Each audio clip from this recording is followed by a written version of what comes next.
जय श्री ओम नमः सिद्धिभ्यः। तज्जयति परम ज्योति समं समस्तैरनंत पर्यायै दर्पण तलैव सकला प्रतिफलति पदार्थ मालिका यत्र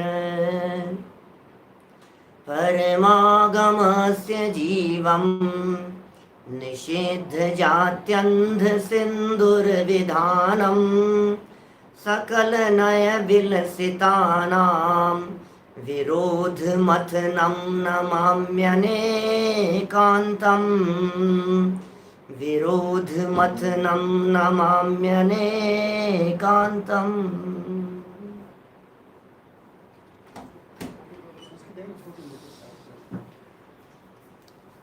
पुरुषार्थ सिद्धि उपाय नामक ये ग्रंथ है। आचार्य अमृतचंद्र स्वामी की अनुपम रचना। सम्यक दर्शन अनेक प्रकार के प्रयत्न पूर्वक इस जीव को सर्वप्रथम अंगीकार करने योग्य है। तत्रादौ सम्यक्त्वं समुपाश्रयणीयमखिल यत्नेन तस्मिन् सत्येव यतो भवति ज्ञानम चरित्रम च। 21 नंबर का हमने श्लोक पढ़ा था और उसके तुरंत बाद में सम्यक दर्शन का स्वरूप बतलाते हुए यहाँ यह कह दिया, जीवा जीवादि नाम तत्वार्थानाम सदैव कर्तव्यम। हे जीव, जीव आदिक पदार्थों का सम्यक श्रद्धान करना ही तेरा परम कर्तव्य है। जीव अजीव, आश्रव बंध, संवर निर्जरा और मोक्ष, ये 7 तत्व हैं और इन 7 तत्वों का कहे जिन तिन को ज्यों का त्यों सरधानो। जिनेंद्र भगवान ने जैसे कहे हैं उनका जैसे का तैसे श्रद्धान करो, जैसा हमें जिनेंद्र भगवान ने बताए हैं। देखिए, जिनेंद्र भगवान के द्वारा कहे गए तत्वों के श्रद्धान की बात इसलिए है क्योंकि इस मानव जाति में अनेक प्रकार के धर्म दर्शन और संप्रदाय हैं और तत्व की चर्चाएं सभी करते हैं और अपने अपने हिसाब से तत्वों का निरूपण भी सभी करते हैं। हमारे यहाँ जिन आमनाय में जो जिनेंद्र देव ने तत्वार्थ बतलाए हैं उनकी यथावत श्रद्धा होनी चाहिए। कल के प्रकरण में हम जीव तत्व संबंधी श्रद्धा की बात आपके बीच में कर चुके हैं। जीव तत्व 3 प्रकार का यहाँ कहा, एक बहिरात्म, एक अंतरात्मा और एक परमात्मा, और इन्हें ही दूसरे प्रकार से भी निरूपित किया गया जिन्हें कहा गया शुद्ध जीव तत्व, अशुद्ध जीव तत्व और मिश्र जीव तत्व। ये पुरुषार्थ सिद्धि उपाय के विशिष्ट शब्द हैं जो आपको अन्यत्र नहीं दिखते, अन्यत्र मिलना दुर्लभ दिखाई देता है। शुद्ध जीव तत्व अरहंत सिद्ध परमात्मा है, अशुद्ध जीव तत्व मिथ्या दृष्टि जीव हैं और मिश्र जीव तत्व चौथे से लेकर के 12वें गुणस्थान तक के छद्मस्त ज्ञानी जीव हैं। इन सब की चर्चा हो चुकी थी। अजीव तत्व की चर्चा कल हमने यहाँ प्रारंभ की और ये कहा चेतनता बिन सो अजीव हैं, जिसमें चेतना नहीं होती वह अजीव हैं। 5 वेद हैं, पुद्गल, धर्म, अधर्म, आकाश और काल, ये 5 प्रकार के भेद हैं अजीव तत्व के। पुद्गल, धर्म, अधर्म, आकाश और काल, और इसमें भी पुद्गल की चर्चा कल तक हम आपके बीच में कर चुके हैं। 6 प्रकार के कहे थे पुद्गल। फटाफट हम इन बातों को पढ़ लेते हैं, रिपीट होगी वे बातें, याद भी हो जाएगी आप लोगों को। पुद्गल 2 प्रकार के कहे उमा स्वामी आचार्य ने, अणुवय स्कंदाश्य, अणु और स्कंद। पता है आपको, ये जो साइंटिस्ट लोग हैं ना, वैज्ञानिक लोग, ये सब के सब वैज्ञानिक लोग 6 द्रव्यों में से अकेले पुद्गल द्रव्य को मानते हैं, बाकी 5 द्रव्यों की चर्चा ही नहीं करते, जिनकी चर्चा हर व्यक्ति करता है ना। आज का युवा वर्ग, साइंटिस्ट, साइंटिस्ट क्या कहते हैं, साइंस की बात करो, साइंटिफिक होना चाहिए, साइंस की दृष्टि से बतलाओ, टेक्नोलॉजी इतनी आगे बढ़ रही है इसकी अपेक्षा से बात करो। सुनो, कर लेंगे हम, टेक्नोलॉजी की भी बात करेंगे, लेकिन हमें ये बात बतला दो कि तुम्हारे जितने वैज्ञानिक हैं क्या ये जीव तत्व को मानते हैं क्या? आत्मा को स्वीकार करते हैं क्या? वैज्ञानिक आत्मा को स्वीकार नहीं करते।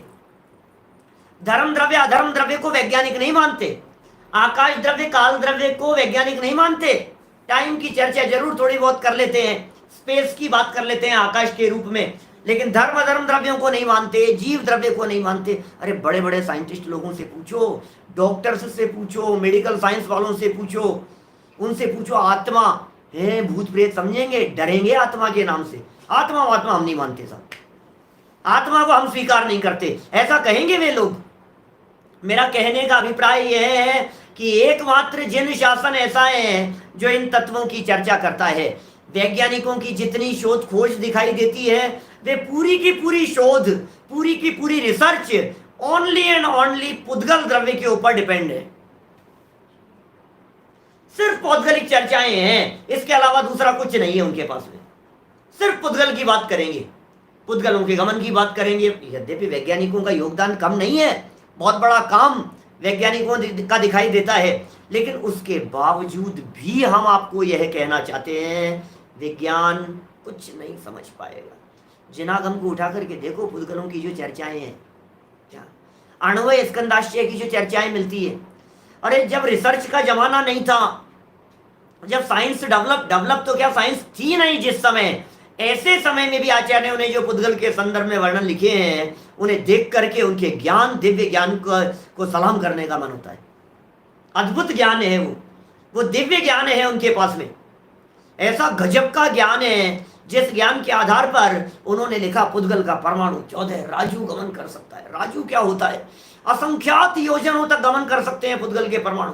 पुद्गल के परमाणुओं में इतनी शक्ति और इतनी पावर है कि वे पुद्गल के परमाणु यदि कंप्रेस होकर के रहें, संक्षिप्त होकर के रहें, तो एक सुई की नोक जितने हिस्से के ऊपर अनंत अनंत पुद्गल परमाणु आकर के रुक सकते हैं। ये वैज्ञानिकों के आविष्कारों से सिद्ध होती रहती है सारी बातें। देखिए 6 प्रकार के पुद्गल कहे थे यहां, उन 6 की परिभाषा पढ़ देता हूं एक बार, जिससे आपको लगे कि विषय तो पढ़ दिया गया है। स्थूल ध्यान होगा आपको। एग्जाम्पल, काष्ठ पाषाण आदि जो छेदे भेदे जाने पर बाद में मिले नहीं, उन्हें स्थूल पुद्गल कहते हैं। छेद दिया, भेद दिया, टुकड़े हो गए, कपड़े हैं फाड़ दिए, अब वो जुड़ नहीं सकते। पुस्तक है, टुकड़े हो गए, अब जुड़ नहीं सकती। कोई भी मेटल की चीज है, जितनी धातुएं दिखाई देती है, पत्थर है, लकड़ी है, लोहा है, इन सब चीजों के टुकड़े हो जाने के बाद जुड़ते नहीं हैं, और जुड़ते हैं तो उनमें गांठ पड़ जाती है, जोड़ लग जाता है, जॉइंट दिखता है, उनका नाम है स्थूल। दूसरा देखिए, जो जल, दूध, तेल आदि द्रव पदार्थों की तरह छिन्न भिन्न होने पर फिर तुरंत ही मिल सके, उन्हें स्थूल कहते हैं। ये दूसरे प्रकार के पुद्गल हैं, स्थूल हैं ये, लेकिन मिल जाते हैं। जितने भी लिक्विड हैं वे सारे के सारे आपस में मिलते हुए दिखाई देते हैं, स्थूल होंगे। 3rd नंबर पर है स्थूल सूक्ष्म। इनके लिए कहा आताप। आताप माने होता है गर्मी, चांदनी। आताप कह सकते हैं अपन सूर्य की रोशनी को, और चांदनी कह सकते हैं चंद्रमा की रोशनी को, और अंधकार और प्रकाश आदिक सब लगा लेना, जो आंखों से दिखाई पड़े किंतु पकड़ने में न आवे, उन्हें स्थूल सूक्ष्म कहते हैं। पकड़ तो पकड़ नहीं सकते अपन, रोशनी को पकड़ नहीं सकते, प्रकाश को पकड़ नहीं सकते, आंखों से दिखाई नहीं देता हमारे को, ये सब कैसे हैं? स्थूल सूक्ष्म है ये सब पुद्गल। और भी बहुत तरह की चीजें हो सकती है। शब्द हैं, वो शब्द तो आगे वाले में ले लिए हैं इन्होंने, अभी चक्षु इंद्रिय से दिखाई देने वाले लेना है अपने को सिर्फ। यहाँ 3rd नंबर वाले पॉइंट में चक्षु इंद्रिय से दिखने वाले सारे पॉइंट आएंगे। जो चक्षु इंद्रिय से दिखते तो हों, लेकिन अन्य इंद्रियों के माध्यम से पकड़ा नहीं जा सकता हो, उठा करके इधर उधर नहीं किया जा सकता हो। लाइट, रोशनी दिखाई दे रही है, दीपक का प्रकाश हो चाहे लाइट की प्रकाश हो, चाहे हवा है, इसे पकड़ करके हम हाथ से पकड़ करके इधर उधर नहीं कर सकते हैं, लेकिन हवा तो वो आगे वाले में चला जाएगा। अभी तो आंखों से दिखने वाले अंधकार प्रकाश की चर्चा करो यहाँ तो सिर्फ। देखिए आगे वाला सूक्ष्म स्थूल है, जो शब्द गंधाधिक आंख से दिखाई ना पड़े। तो अब इसमें लगाओ, ऑक्सीजन आंख से दिखाई नहीं दे रही, नाइट्रोजन, हाइड्रोजन आंख से दिखाई नहीं दे रही जितने प्रकार की गैस है, लेकिन पता लगता है। नाइट्रोजन वगैरह जो दूसरे प्रकार की गैस हैं उनके सुगंध दुर्गंध से पता लगता है हमारे को। शब्द है, रस है, मीठा खट्टा खारा, टच होने से पता नहीं लगता है हमारे को, तो उन्हें सूक्ष्म स्थूल कहते हैं। ये चौथे नंबर का के पुद्गल हैं। फिर है पांचवें नंबर का, जो कारवाण स्कंदाधिक बहुत परमाणुओं के स्कंद हैं परंतु इंद्रिय गम्य नहीं है, उन्हें सूक्ष्म कहते हैं। क्या वो इंद्रिय गम्य नहीं है लेकिन बहुत सूक्ष्म। अब देखिए, जो चौथे नंबर पर जो कहा था ना, देखो ध्यान देना, पहले नंबर वाला तो बहुत ही स्थूल हो गया, दूसरे नंबर वाला जो कहा गया, ये दूसरे नंबर वाला स्थूल है, माने अन्य इंद्रियों के माध्यम से और सभी इंद्रियों से पकड़ में आ रहे हैं लेकिन वो जुड़ सकते हैं। अब तीसरे नंबर वाला अकेला चक्षु से पकड़ में आ रहा है, चौथे नंबर वाला चक्षु से नहीं आ रहा, बाकी की इंद्रियों से पकड़ में आ रहा है।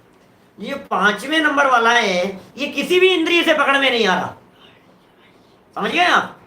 पांचवें नंबर वाला जो पॉइंट है जिसे सूक्ष्म कहा गया है, ये इंद्रिय गम्य नहीं है, इंद्रियों से पकड़ में नहीं आता है।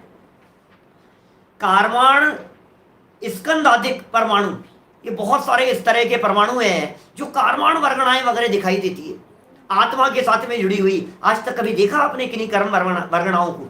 हर समय हमारे आत्मा के साथ में कर्म आकर के बंध रहे हैं, हर समय कर्म आकर के बंध रहे हैं। मैं आपसे पूछना चाहता हूं, आपके साथ में जो कर्म बंध रहे हैं इनको किसने देखा? स्पर्श होते हैं? देखिए ध्यान दीजिएगा, क्योंकि पुद्गल हैं इसलिए उनमें स्पर्श रस गंध वर्ण तो कंपलसरी है। जो भी पुद्गल है ना, कारवाण वर्गणाओं में भी स्पर्श भी है, कारवाण वर्गणाओं में रस भी है। कारवाण वर्गणाएं मतलब वे पुद्गल के परमाणु, जो पुद्गल के परमाणु कर्म रूप कन्वर्ट होने की योग्यता रखते हैं, वे कारवाण वर्गणाएं कहलाती हैं। जो कर्म रूप हो सके उन्हें कारवाण वर्गणा कहते हैं।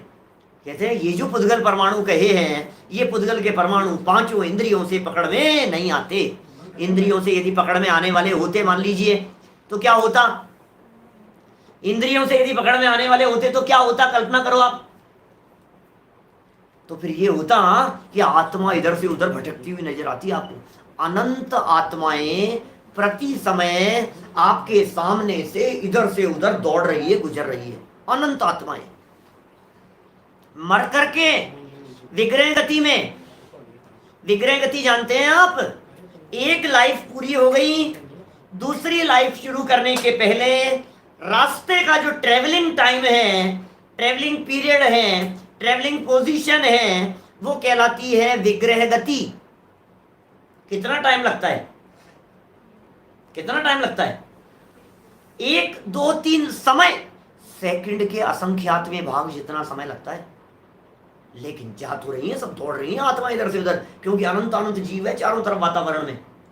पुद्गल है, अनंत अनंत जीव है, निगोदिया जीव है, त्रस जीव है, और मर भी रहे हैं,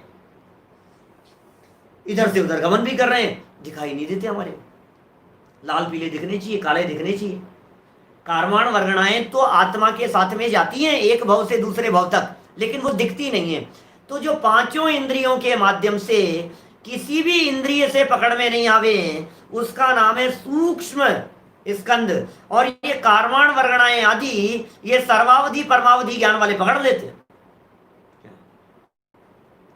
लेकिन जो छठा भेद कहा है, सूक्ष्म सूक्ष्म, क्या अति सूक्ष्म स्कंद अथवा परमाणु को सूक्ष्म सूक्ष्म कहते हैं। इस प्रकार इस श्लोक में प्रचुर प्रसार इस पुद्गल द्रव्य का ही है, माने चारों तरफ पुद्गल पुद्गल पुद्गल पुद्गल दिखाई देता है। पुद्गल की पता है एक व्याख्या ऐसी की है, पुद्गल, पुद माने होता है मिलना, गल माने होता है छूट जाना, बिछड़ जाना।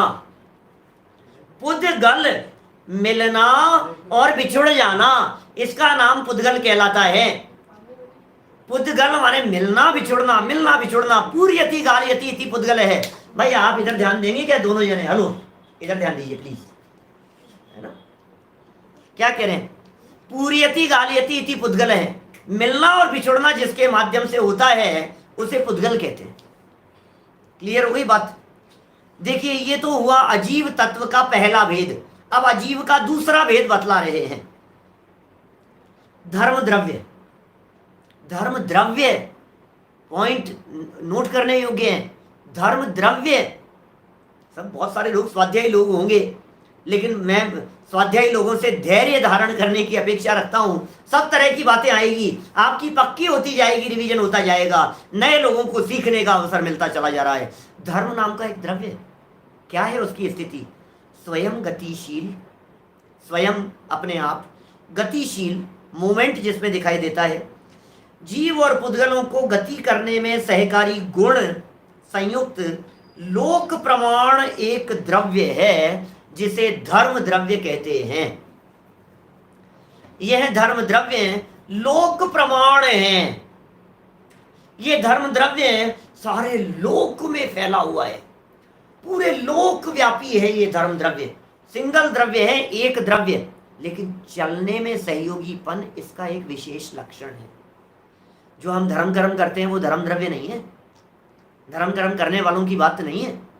धर्म द्रव्य एक पदार्थ है, एक वस्तु है जिसमें गुण है। ऐसी एक वस्तु चलने में सहयोगी है। आप ये भी कह सकते हैं, अरे साहब चलने में सहयोगी ऐसी कैसी वस्तु की चर्चा कर रहे हो आप पंडित जी, समझ में नहीं आ रही हमारे को बात। आप कैसे चलने में सहयोगी वस्तु की बात कर रहे हो?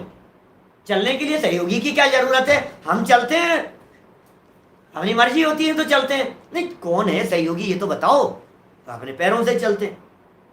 बहुत तर्क देते हैं हम, जब कभी ऐसा प्रकरण चलता है ना धर्म अधर्म द्रव्य का, तो हम काफी विस्तार से इस प्रकरण को लेते हैं। कभी अभी तो शॉर्ट में लेना है, यहाँ पुराने प्रवचनों में कहीं मिल भी जाएगी चर्चा विस्तार से। क्यों, कैसे चलते हो आप? कैसे चलते हो भाई? पैरों से चलते हैं। अच्छा, पैर चलने में सहयोगी है? हाँ, तो पैर हैं आपके तो हमेशा चलते हो। बिना पैर वाले भी चलते हैं, पंख वाले भी चलते हैं, उनके तो पैर नहीं है। पैर से नहीं चलते, पंख से चलते। तो पैर से चलते हो कि पंख से चलते हो? पैर तो है, चल क्यों नहीं रहे हो? नहीं, सहयोगी सहयोगी, इच्छा नहीं है इसलिए नहीं चल रहे हैं। तो पैर से चलते हो कि इच्छा से चलते हो? कि पैर भी हो और इच्छा भी हो तो चलते हैं। पैर भी है और इच्छा भी है, लेकिन फिर भी नहीं चल पा रहे हैं। बहुत तरह की बातें हैं, बहुत तरह के तर्क हैं, युक्तियां हैं, और उन सब से फाइनली अंत में उस जगह पर पहुंचते हैं कि जो सर्वव्यापी हो, लोक में हो और आलोक में नहीं हो। थोड़ी जटिल होगी बात, विस्तार नहीं दे रहा हूं, इतना सा समझ लो आप। चलने में सहयोगी किसी एक पदार्थ का नाम है।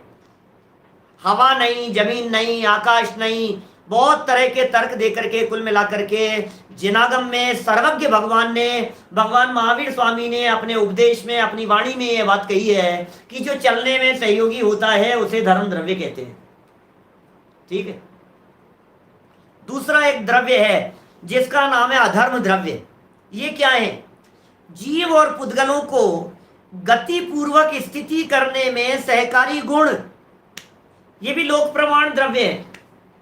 इसमें ध्यान रखना, एक बात कही है, गति पूर्वक स्थिति। अभी आकाश भी पढ़ लेता हूं पहले, नीचे वाला, क्योंकि मेरे पास में अभी 8-10 दिन पहले ही किसी का, आप लोगों में से किसी का प्रश्न आया था, एक कॉल आया था। बोले ये अधर्म द्रव्य और आकाश द्रव्य में क्या अंतर है? आकाश भी तो जगह देता है ना, आकाश भी तो जगह दे रहा है, और अधर्म द्रव्य भी वही बात कर रहा है। मेरे ख्याल से संजय जी का था क्या सूरत से, माने अधर्म द्रव्य रोक रहा है और आकाश द्रव्य वो भी जगह दे रहा है, रुका हुआ है, मतलब किसी जगह पर है जहां भी है, और अधर्म भी नहीं, फर्क है। देखो थोड़ा सा, पहले आकाश पढ़ता हूं। सर्व द्रव्यों को अवगाहन हेतुत्व लक्षण संयुक्त लोकालोक प्रमाण एक द्रव्य है। इसका मतलब एक आकाश नाम का द्रव्य है जो लोक और अलोक, आकाश द्रव्य किसका नाम है? लोक और अलोक व्यापी जो है वो आकाश द्रव्य है। जिसमें समस्त द्रव्य पाए जाएं उसे लोक, और जहां केवल एक आकाश ही है उसे अलोक कहते हैं। दोनों की सत्ता भिन्न नहीं है, अतः एक ही द्रव्य है। मतलब ये समझ लीजिए, आकाश किसका नाम है? सारे द्रव्य जिसके अंदर निवास प्राप्त करते हो, सारे द्रव्य जिसमें रहते हो, प्लेस, उसका नाम आकाश है। जगह है, उसका नाम आकाश है। ये जो हाथ है ना, ये आकाश में है। ये जो है ना नीचे डाउन, ये आकाश है। लेफ्ट राइट ये जो है, ये आकाश है। फ्रंट बैक अप डाउन, ये सब चारों तरफ आकाश है। स्पेस का नाम आकाश है। हमारा घर आकाश में बना हुआ है, हम लोग आकाश में बैठे हुए हैं।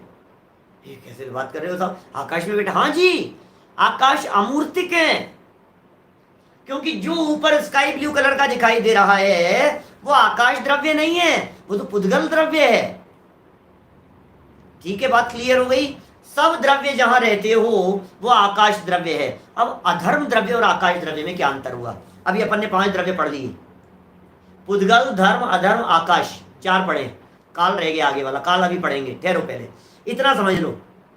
पुद्गल तो क्लियर है, धर्म द्रव्य। अब समझना, ये चीज यहां से चली, हाथ यहां से चला, अब ये जो चलने में सहयोगी है इसका नाम है, एक धर्म नाम का द्रव्य है, यहाँ अस्तित्व है उसका, दिखाई नहीं देता, अरूपी है, भगवान के ज्ञान में दिखता है।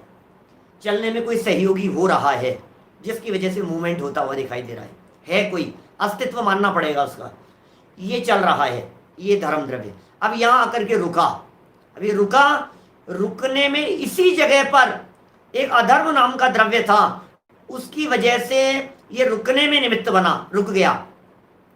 अब गमन पूर्वक रुका था तब तो था अधर्म द्रव्य, और इसके गमन में भी और स्थिति में भी जो जगह कंटिन्यू मिल रही थी वो आकाश द्रव्य निमित्त बना हुआ था। समझ गए आप? जैसे मान लीजिए ये ग्रंथ उठाया हमने, ठीक है, ये ग्रंथ उठाया यहाँ, अब इस ग्रंथ को यहाँ से यहाँ तक चलाया, ये चल रहा है, तो यहाँ है तो यहाँ का आकाश उसको जगह दे रहा है, आगे बढ़ा तो यहाँ का आकाश जगह दे रहा है, आगे बढ़ा तो यहाँ का आकाश जगह दे रहा है, और आगे बढ़ा तो यहाँ का आकाश जगह दे रहा है, यहाँ का आकाश जगह दे रहा है, बराबर। आकाश सर्वत्र है ना, आकाश ने जगह दी। अब चूंकि ये चल भी रहा है तो आकाश भी सब जगह है, धर्म द्रव्य भी सब जगह है, अधर्म द्रव्य भी सब जगह है। तो आकाश ने तो जगह देने का काम किया, धर्म द्रव्य ने मूवमेंट कराने का काम किया, और अधर्म द्रव्य ने उस मूवमेंट को रोकने में सहयोगीपन का काम किया। समझ में आ रही है बात? माने ये इसने गमन किया यहां, और ये होने पर ये रुकने का काम हुआ।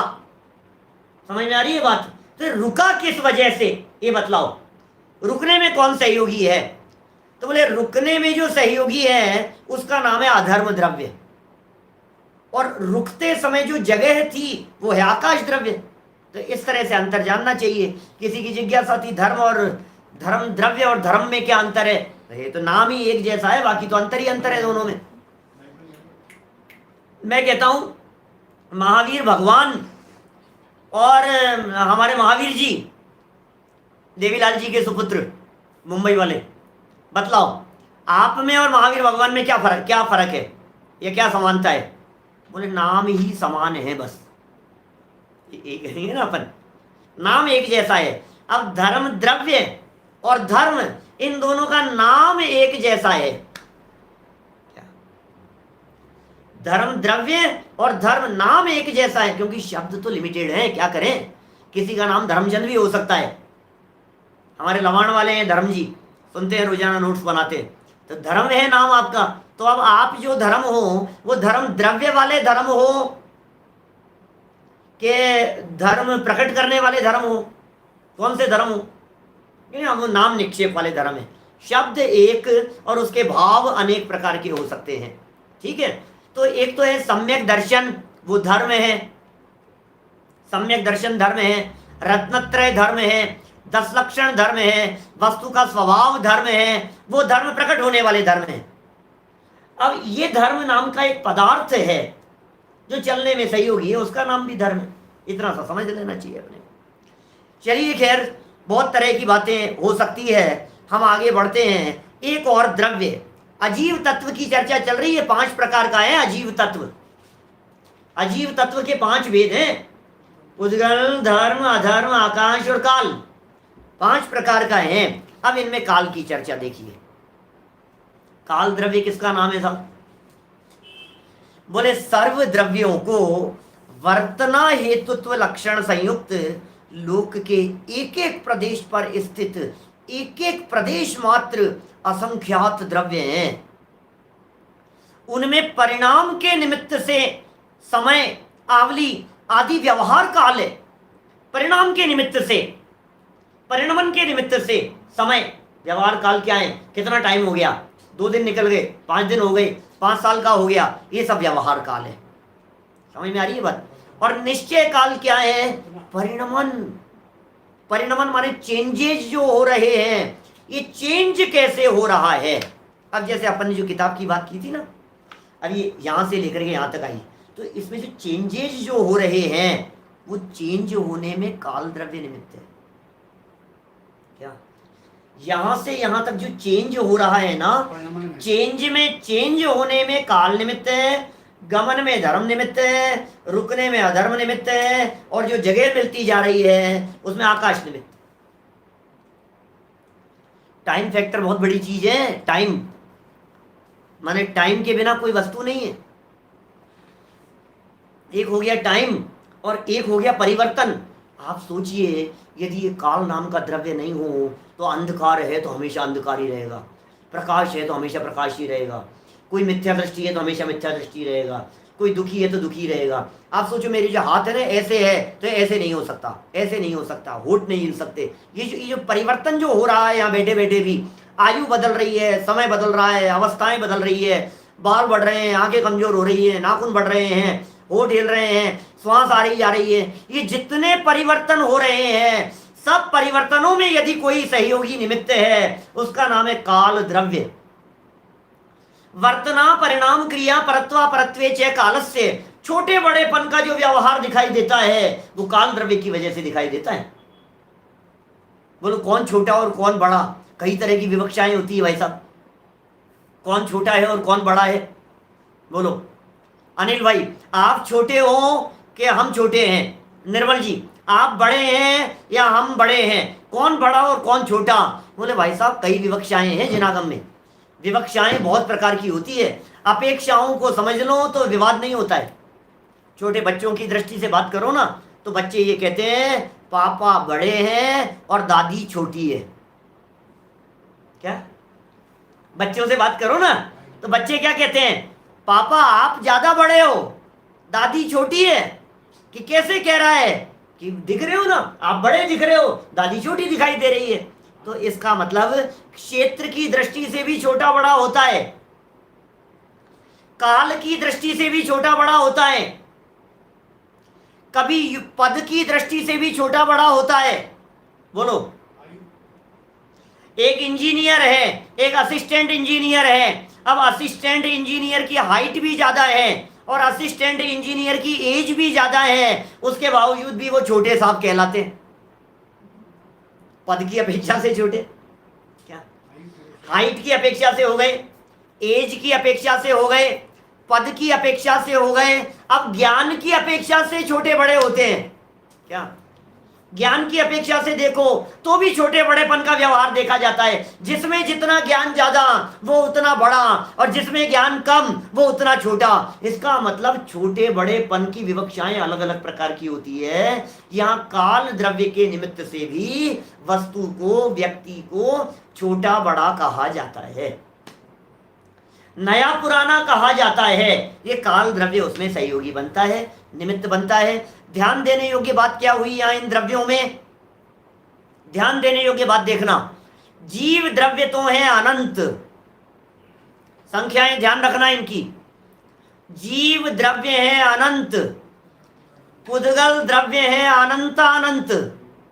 क्या जीव द्रव्य है अनंत, पुद्गल द्रव्य है अनंत अनंत, ठीक है।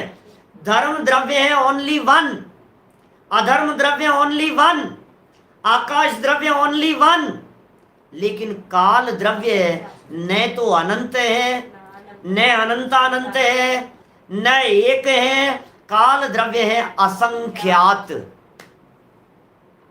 क्या हर शब्द की कीमत है। असंख्यात अलग होता है, अनंत अलग होता है। क्या अनंत के अनंत प्रकार हैं, असंख्यात के अलग प्रकार हैं। अभी उस झमेले में मत उलझना। क्या मोटा इतना है कि मति श्रुत ज्ञान जहां तक जाने वो संख्या, अवधि मने पर्याय जहां तक जाने वो संख्या और असंख्या असंख्यात, और जो केवल ज्ञानी जाने वो अनंत। इतना सा फर्क है।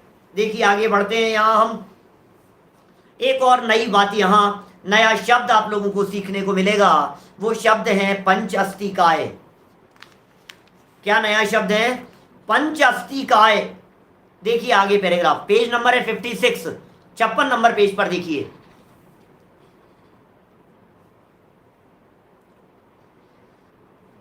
इस प्रकार जीव द्रव्य सहित, वो पढ़ लिया था क्या ऊपर, उसके परिणाम के निमित्त से समयावली आदि व्यवहार काल है। इस प्रकार जीव द्रव्य सहित 6 द्रव्य जानना काल के बहु प्रदेश नहीं है। काल सिंगल सिंगल प्रदेशी है, एक एक प्रदेश पर एक एक ही है। प्रदेश माने एरिया का सबसे छोटा हिस्सा। फटाफट वाक्यों को पकड़ करके नोट डाउन करते रहा कीजिए। प्रदेश माने राजस्थान प्रदेश नहीं, मध्य प्रदेश नहीं, उत्तर प्रदेश नहीं, इनका नाम प्रदेश नहीं है। प्रदेश माने क्या? एरिया का सबसे छोटा हिस्सा वो प्रदेश कहलाता है।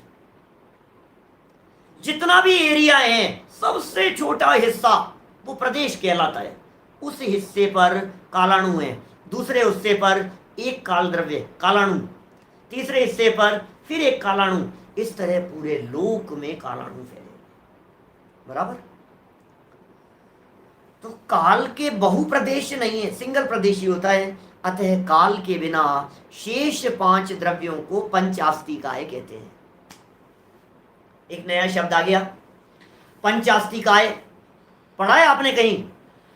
है पंचास्तिकाय कहां पढ़ा? बोलो शब्द, बहुत प्रसिद्ध शब्द है। त्रैकाल्यम द्रव्य षटकम नवपद सहितम जीव षटकाय लेश्या पंचान्य चास्तिकाया, पंचान्य चास्तिकाया व्रत समिति गति ज्ञान चारित्र भेदा इत्येतन मोक्ष मूलम त्रिभुवनमय ते प्रोक्तम हृदयभरीषि। याद है क्या आपको? ये तत्वार सूत्र का मंगलाचरण है। हमारे आर्यव भूस है, चिंतामणि भूस के सुपुत्र 4 साल का बालक तत्वार सूत्र सुनाता है, फटाफट फटाफट सूत्र सुनाता है कारण जाके। तो त्रैकाल्यम द्रव्य पंचान्य चास्तिकाया, मुझे क्या बतलाना है यहां? पंचान्य चास्तिकाया, पंच अस्तिकाय। पंच अस्तिकाय ये क्या होते हैं? पंच अस्तिकाय बहुत से लोगों को समझ में नहीं आते। 5 अस्तिकाय क्या चीज है? बोले 6 द्रव्यों में से एक काल द्रव्य को हटा करके बात करो तो 5 को अस्तिकाय कहते हैं। 6 द्रव्यों में से, दीपक जी समझ में आ रही है क्या बात? दिल्ली से 6 द्रव्यों में से काल द्रव्य को हटा करके बात करो तो 5 अस्तिकाय होते हैं। पंचास्तिकाय कहते हैं उन्हें। कुंद कुंदाचार्य का एक ग्रंथ है जिसका नाम है पंच अस्तिकाय। इसे अस्तिकाय क्यों कहते हैं? क्योंकि प्रदेश जिनके एक से ज्यादा हो वे अस्तिकाय कहलाते हैं। काल द्रव्य एक प्रदेशी है इसलिए वो अस्तिकाय नहीं है। चलिए, इनमें जीव तत्व और पुद्गल अजीव तत्व के परस्पर संबंध से अन्य 5 तत्व होते हैं। समझना क्या कहा? 7 तत्व है ना, 7 तत्व समझा रहे हैं। कौन सा श्लोक चल रहा है भाई साहब? ये श्लोक तो बोल लो, 23 नंबर का, 22 नंबर का। जीवा जीवादीनाम तत्वार्थानाम सदैव कर्तव्यम श्रद्धानम विपरीता विनिवेश विविक्तमात्म रूपम तत्। ख्याल में आ रही है क्या? ये कर्तव्य है हमारा, इसलिए आपको पढ़ा रहे हैं। समझना महत्वपूर्ण बात क्या है, ये हमारा कर्तव्य है। क्या होते हैं कर्तव्य? क्या होते हैं अधिकार? अधिकार किसे कहते हैं? कर्तव्य किसे कहते हैं? जो नियम से करने योग्य काम हो उसे कर्तव्य कहते हैं। ये तो आपका कर्तव्य है, वैसे it's your duty, you have to do. आपको करना पड़ेगा, ये आपका, आपकी जिम्मेदारी है। ये कर्तव्य है आपका। तो हमारा कर्तव्य क्या है? एक जीव होने के नाते हमारा कर्तव्य क्या है? बोले जीवादिक 7 तत्वों की श्रद्धा करना तुम्हारा कर्तव्य है। तुमने किया कि नहीं अपना काम आज तक? कितने बड़े हो गए, कितनी एज हो गई तुम्हारी कि 60 साल के हो गए? तुम्हें पता है 8 साल के बच्चे का कर्तव्य है ये? 8 साल के बच्चे का कर्तव्य, हाँ 8 साल के बच्चे का कर्तव्य है। 8 साल से ऊपर वाले हर व्यक्ति को जीवादिक 7 तत्वों की श्रद्धा करके सम्यक दर्शन प्रकट कर लेना चाहिए। और यदि तुम्हें सम्यक दर्शन प्रकट नहीं हो पा रहा है, तुम सम्यक दर्शन प्रकट नहीं कर पा रहे हो, तो इसका मतलब तुम अपने कर्तव्य का निर्वाह नहीं कर पा रहे हो। और जो व्यक्ति अपने कर्तव्य का निर्वाह नहीं करता, क्या ध्यान देना, जो व्यक्ति अपने कर्तव्य का निर्वाह नहीं करता वो व्यक्ति दंड का भागीदार होता है। और यही कारण है कि आपको 4 गति और 84 लाख योनियों की जेल में जगह जगह दर दर की ठोकरें खाने के लिए भेजा जाएगा। समझ में आ रही है बात? क्योंकि आपने कर्तव्य नहीं निभाया। इस मनुष्य जीवन को प्राप्त करके अपने कर्तव्य को निभाओ, कर्तव्य पूरा करो। बात ख्याल में आई? कर्तव्य पूरा कीजिए अपना। क्या कह रहे हैं यहां? देखिए, काल द्रव्य के संबंध में बात हुई यहां। अब ये कह रहे हैं ये 2 तो थे मूल तत्व, जीव और अजीव मूल थे। अब बाकी 5 क्या हैं? इन 2 से मिलकर के हुई अन्य अवस्थाएं हैं।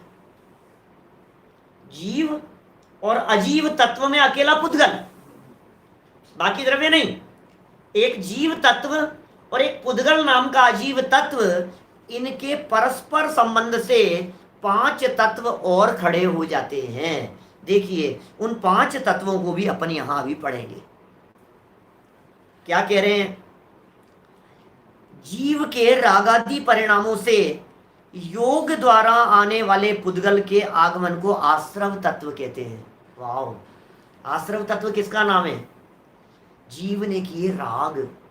ओहो, जीव का जो रागादिक परिणाम हुआ ना, राग का जो परिणाम हुआ हमारे को, राग भाव होते ही कर्म पुद्गल अट्रैक्ट हुए। कर्मण वर्गणाएं कर्म रूप परिणामित होकर के अट्रैक्ट हुई। उनका नाम क्या है? आगमन हुआ। उनका नाम है आश्रव तत्व। राग भाव के निमित्त से कर्म पदगल पुद्गल परमाणुओं के आने का नाम है आश्रव। ध्यान रहेगा, तत्व याद रखना। आगे समझाएंगे, इनकी सबकी चर्चा आगे बहुत विस्तार से करेंगे। फिर है बंध नाम का तत्व। ये बंध क्या होता है? जीव की अशुद्धता के निमित्त से, जीव ने की अशुद्धता, वही राग द्वेष विकार, उसके निमित्त से आए हुए पुद्गलों का ज्ञानावरणादि रूप जो कर्म आए थे ना, जो कर्म ऑटोमेटिक आने के बाद कुछ ज्ञानावरणी, ज्ञान पे आवरण, दर्शनावरणी, दर्शन पे आवरण, मोहनी श्रद्धा की विचलितता, कषायों का होना, फिर अंतराय बाधा, बाधक कारण, वेदनी आयु नाम गोत्र, ये जो कर्म आए थे ऑटोमेटिक इनका सब डिवीजन हो गया, 8 भागों में बट गए। ये सब आयु कर्म लाइफ में एक बार, बाकी 7 निरंतर। बोले ये सब क्या है? इनके निमित्त से आए हुए पुद्गलों का ज्ञानावरणादि रूप अपनी स्थिति, ज्ञानावरणादि में बदल गए, अपनी स्थिति, अपने टाइम पीरियड उसमें डल गया। कितने समय के लिए बंधे रहेंगे? रस संयुक्त फल देने की शक्ति और आत्म प्रदेशों के साथ में संबंध रूप, इसका नाम प्रदेश। आप जितने स्वाध्यायी लोग होंगे शायद भाषा से समझ गए होंगे। क्या क्या समझ गए होंगे आप? 4 प्रकार का बंध बतला दिया यहां बंध तत्व की चर्चा करने में। बोलो क्या क्या समझ में आया? आगे ख्याल में 4 प्रकार का बंध। देखो क्या क्या कहा। सबसे पहले तो कह दिया इधर स्थिति, पहले कह दिया प्रकृति, ज्ञानावरणादि रूप, इसका नाम है प्रकृतियां, ज्ञानावरणादि। फिर कहा अपनी स्थिति, ये है स्थिति बंध, प्रकृति बंध, स्थिति बंध। फिर रस संयुक्त, इसका नाम है अनुभाग बंध। और आत्म प्रदेशों से संबंध, इसका नाम है प्रदेश बंध। 4 प्रकार का बंध होता है। प्रकृति बंध, स्थिति बंध, अनुभाग बंध और प्रदेश बंध। ये 4 प्रकार के बंध की परिभाषा यहां बतला दी। कुल मिलाकर के इतना समझ लीजिए, हमारे भाव विकारी हुए और आत्मा के साथ आकर के कर्म बंध गए। भाव विकारी हुए और आत्मा से कर्म बंध गए, बस इसका नाम बंध नाम का तत्व है। बंध के बारे में यही समझना है हमारे। फिर है संवर तत्व क्या है, तो कह रहे हैं जीव के रागादि परिणाम के अभाव से पुद्गलों के न आने को संवर तत्व कहते हैं।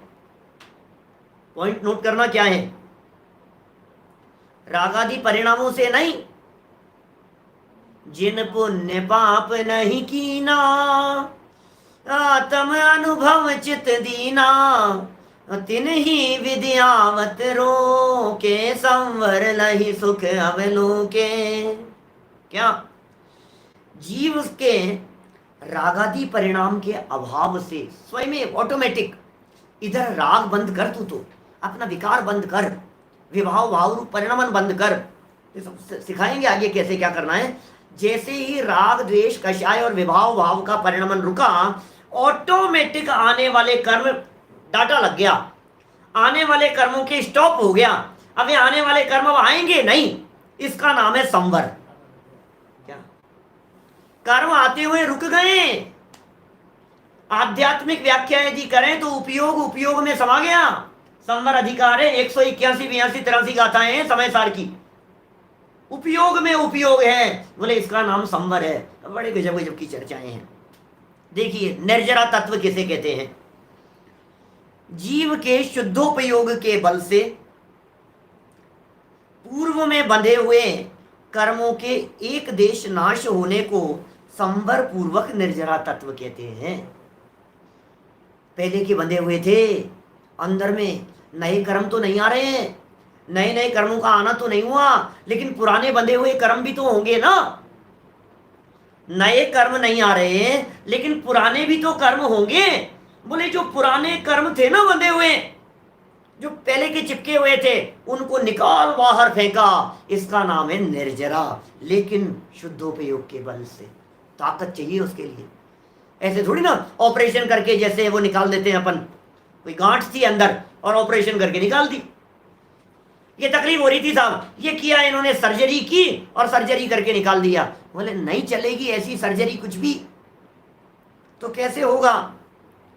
बोले शुद्धोपयोग के बल से पहले के बंधे हुए कर्मों का एक देश नाश, वो निर्जरा कहलाता है। इसमें निर्जरा में एक विशेष पॉइंट है, अगली लाइन में कह दिया है, कर्म के फल भोगने को, कर्म के फल को भोगने पर जो उनकी निर्जरा होती है, वह निर्जरा मोक्ष के लिए कारणभूत नहीं है। इसका मतलब हमारे भी निर्जरा हो रही है, आपके भी निर्जरा हो रही है, चींटियों के भी निर्जरा हो रही है, मक्खी मच्छरों की भी निर्जरा हो रही है, कीड़े मकोड़ों की भी निर्जरा हो रही है, हर जीव के निर्जरा हो रही है। कैसे, फल मिल करके, चलते चलते टकरा गया, चोट लग गई, निर्जरा हो रही है, बुखार हो गया, निर्जरा हो रही है। अरे सुनो, ये इस यदि सकाम निर्जरा को भी यदि आप पहचान लो, सविपाक निर्जरा को भी यदि आप गहराई से पहचान लो, सविपाक जिसे कहा है, सकाम तो शब्द मिलता नहीं है आगम में, सविपाक निर्जरा को गहराई से पहचान लो और कदम कदम पर उसे अप्लाई करो, तो आपके चित्त में शांति हुए बिना नहीं रहे। सामने वाला गालियां दे रहा है, सविपाक निर्जरा हो रही है सामने वाला उठपटांग बोले जा रहा है, सविपाक, क्योंकि पाप कर्म का उदय है ना, अपयश कीर्ति है ना। आपके पूर्व में अपयश बंधा था, अपयश कीर्ति नाम का कर्म था, अब उस अपयश ने फल दे दिया, अब बंधा थोड़ी ना रहेगा, निर्जरित हो रहा है, निर्जरित हो रहा है, छुट्टी मिलती जा रही है। मोक्ष मार्ग के लिए उपयोगी तो नहीं है, लेकिन परिणामों को शांत रखने के लिए उपयोगी है। एक देश निर्जरा माने होता है आंशिक निर्जरा, थोड़ी थोड़ी, बहुत सारी थी, थोड़ा सा निकाल लिया, इसका नाम है एक देश माने आंशिक, थोड़ी बहुत, एक छोटे से हिस्से में जो निर्जरा है, इसका नाम है आंशिक निर्जरा, एक देश निर्जरा। चलिए, ये सविपाक निर्जरा या फल ही मिल गया, अब काहे की निर्जरा, वो किस काम की है, तो भोग लिया हमने, मोक्ष के लिए काम की नहीं है। चलिए मोक्ष तत्व की बात करते हैं। सर्वथा कर्म के नाश होने पर जीव के निज भाव प्रकट होने को मोक्ष तत्व कहते हैं। मोक्ष तत्व किसे कहते हैं? सारे कर्मों का नाश हो जाने पर जीव का जो अपना भाव है उसे मोक्ष कहते हैं। ये 7 तत्वार्थ जानना, ये 7 प्रकार के पदार्थ हैं जिनकी भाव पूर्वक हमें श्रद्धा करनी है। कि साहब पुण्य पाप भी तो कहे हैं शास्त्रों में, कहे पुण्य पाप तत्व हैं, वे आश्रव तत्व के वेद हैं। 9 तत्व भी कहते हैं कहीं कहीं, ये आश्रव के वेद हैं। आश्रव 2 प्रकार का है, पुण्य आश्रव, पाप आश्रव, इसलिए अलग नहीं कहे हैं। इस प्रकार यह तत्वार्थ का श्रद्धान है, वही सम्यक दर्शन का लक्षण है। बहुत मार्मिक प्रकरण है। मैं आपको हिंट देना चाहता हूं कल के संदर्भ में। अपन आज का विषय तो यहीं तक लेंगे, लेकिन कल एक इतना मार्मिक प्रसंग, तत्वार्थ श्रद्धान लक्षण जो कहा है ये अव्याप्ति है, क्योंकि सम्यक दृष्टि जीव विषय कषाय में भी प्रवृत्ति करता हुआ सम्यक दृष्टि दिखाई देता है। और मैं आपको कहना चाहता हूं कल जो प्रकरण आगे हम चलाने वाले हैं, कल खत्म होगा ये वाला कलश, ये वाला सूत्र श्लोक, उसमें श्रद्धा और चारित्र के तारतम्य की चर्चा करेंगे। श्रद्धा अलग काम कर रही है और चारित्र अलग काम कर रहा है, और सम्यक दृष्टि जीव की श्रद्धा बदल गई है और चारित्र में प्रवृत्ति ऐसी दिखाई दे रही है। इनका फर्क क्यों है, इसकी चर्चा कल यथा समय आपके बीच में करेंगे। नया प्रश्न उठाया है, श्लोक तो यही है तत्वार्थ श्रद्धान वाला, लेकिन नया प्रश्न उठा करके नए ढंग से जवाब दिया है। कल यथा समय ठीक 8 बजे इस चर्चा को अपन आगे बढ़ाएंगे। अभी की चर्चा को इसी भावना से विराम देते हैं कि इन तत्वों की श्रद्धा पूर्वक सच्चा श्रद्धान करते हुए हमारे जीवन में सम्यक दर्शन की प्राप्ति हो और अल्प काल में मुक्ति की प्राप्ति हो। इसी भावना से बात को विराम देता हूँ। निज निधि निज में बताई, यह अनंत उपकार है, उसके लिए जिन वाणी माँ को वंदना शतबार है, वंदना शतबार है। श्याम वाणी माता की जय।